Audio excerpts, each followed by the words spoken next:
สวัสดีทุกท่านนะครับที่ส่งลุงสุขสันต์ออกมาทุกคนมากินข้าวน้ำกันไปน้องกับบรรยากาศบ่ายๆข้าวสวย 3 โมง 4 โมงแรงกินมาทุกคนขั่วเห็ดเฟืองไก่ขันที่ดีนะกับซีนหมูทุกคนมากินน้ำกันยังมันห้อนอยู่เนี่ยถ้าก็ขั่วแล้วก็มากินเลยอะไรแค่ย่อยมา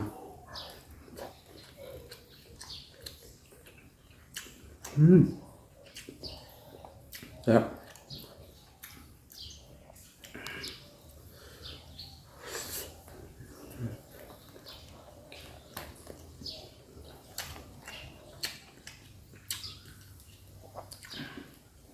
นี่คุ้มหวานยังอ่อยยังห้อนเนี่ย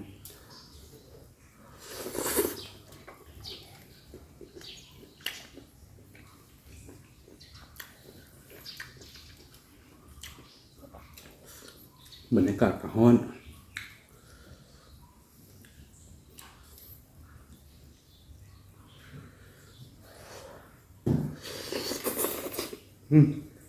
ตก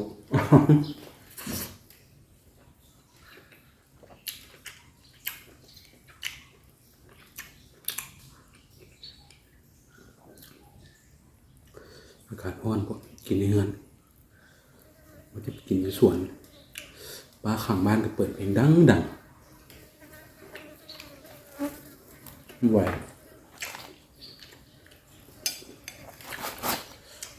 กินในเรือนจ้ะ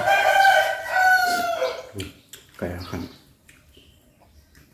แมงมันนี่การกินในเรือนกันน้ำเข้ามาดังดีขนาด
ครับ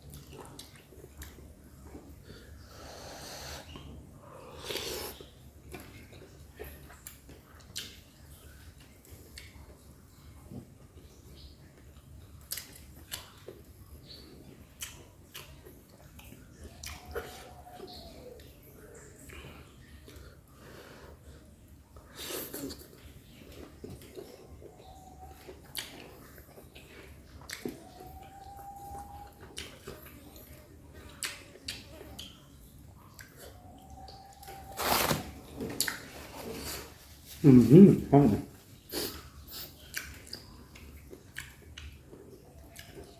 อิ่มนะผู้ชม แล้วกินไม่เกิดขึ้นเก่านะก่อนจากกันไปอย่าลืมฝากคอมเมนต์กดไลค์กดแชร์กดติดตามกันทุกคนทุกช่องทางแล้วคลิปนี้ไปแล้วสบายดี